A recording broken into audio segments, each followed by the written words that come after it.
बहुत बड़े ममालिक में शीप गोट फार्म पर टोटल मिक्स राशन इस्तेमाल किया जाता है, जिसमें मुख्तलिफ फसलों का साइलेज और हे शामिल होती है। इसके अलावा खुराक के दीगर अज्जा भी टोटल मिक्स राशन में ही शामिल कर दिए जाते हैं। मगर पाकिस्तान में अभी तक हम सब्ज़ चारा और तूड़ी के ऊपर जानवरों की परवरिश कर रहे हैं, जिसकी वजह से हमें बड़ा स्केल करने में प्रॉब्लम्स आ रहे हैं। आइए देखते हैं कि TMR इस्तेमाल करने के क्या फ़ायदे हैं और सब्ज़ चारा और तूड़ी खिलाने से क्या नुकसानात होते हैं।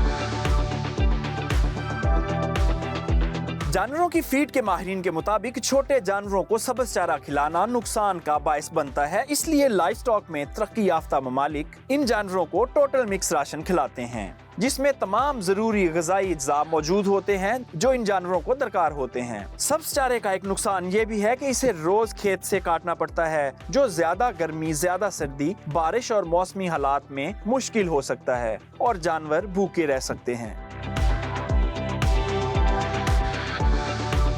जानवरों की ग़िज़ाइयत के माहिर डॉक्टर इरफान असगर साहब हमारे साथ मौजूद हैं। उनसे पूछते हैं कि शीप गोट फार्मिंग के लिए बेहतरीन वंडा फार्मूलेशन क्या हो सकती है। अस्सलाम वालेकुम डॉक्टर। सबसे पहले ये बताएं कि हमारे जो किसान सब्ज़ चारा इस्तेमाल करते हैं फार्म के ऊपर, उसके क्या फ़ायदे हैं, क्या नुकसानात हैं। सब्ज़ चारे का जो सबसे ज़्यादा इशू चल रहा है कि उसको काश्त करके फिर उसको कैरी करना, कट करना, कैरी करना, इसके ऊपर बहुत ज़्यादा लेबर कॉस्ट होती है।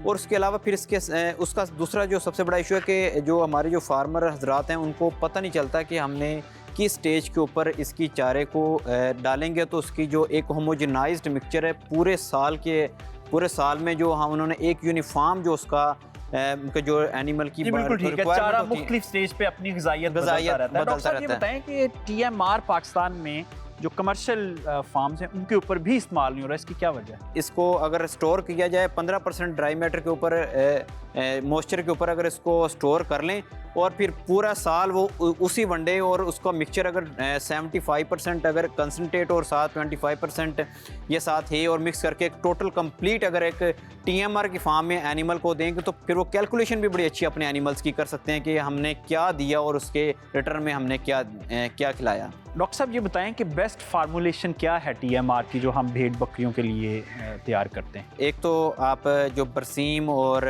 रोड ग्रास वगैरह की जो है वो जो स्मॉल एनिमल्स हैं उसके लिए बड़ी ये बेहतरीन चीज़ है।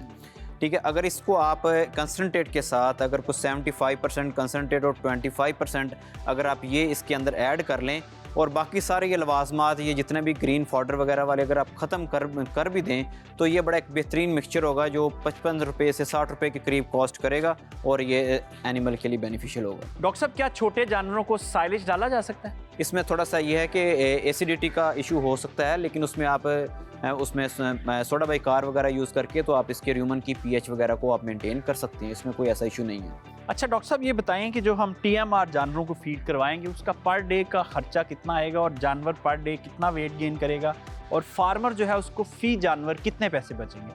1.25 kg खा रहा है तो ये तकरीबन को 70 से 75 रुपये उसका खर्चा होगा, तो पर डे वो तकरीबन 20 से 25 रुपये सारी कॉस्ट वगैरह डाल के वो एनिमल से गेन ले सकता है। डॉक्टर साहब नए फार्मर्स के लिए आप कोई एडवाइस करें कि छोटे जानवरों के लिए चारा और ख़ास तौर पे TMR में वो क्या इस्तेमाल करें और किस तरह ज़्यादा मुनाफा कमाएं। सारी हमारी लैंड जा रही है कैश क्रॉप की तरफ।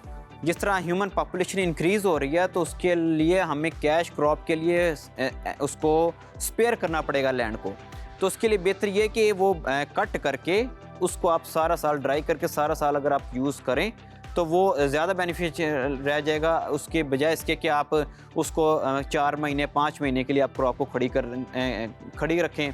डॉक्टर साहब दुनिया में अब जो फैटनिंग फार्म्स हैं या मटन के फैटनिंग फार्म्स हैं वो इस वक्त इंडस्ट्रियल जो रॉ मटेरियल होता है उसके ऊपर शिफ्ट हो चुके हैं, तो पाकिस्तान में ये आपको मुस्तकबिल क्रीम में ऐसा होता हुआ नज़र आ रहा है। जी अब थोड़ा सा ट्रेंड बन रहा है इस साइड पे और हमारा सर्वाइवल ही इस बेस के ऊपर है कि अगर हम इसको इंडस्ट्रियल बाई प्रोडक्ट्स की तरफ अगर लेके जाएं। जी डॉक्टर साहब आपके वक्त का बहुत शुक्रिया। जब तक हम अपनी फीड की कैलकुलेशंस नहीं करेंगे और हमारा जानवर जितना वज़न दे रहा है उस हिसाब से हम अपनी फीड को अकोमोडेट नहीं करेंगे तो यकीनन आपका फार्म जो है वो मुनाफा बख्श नहीं हो सकता।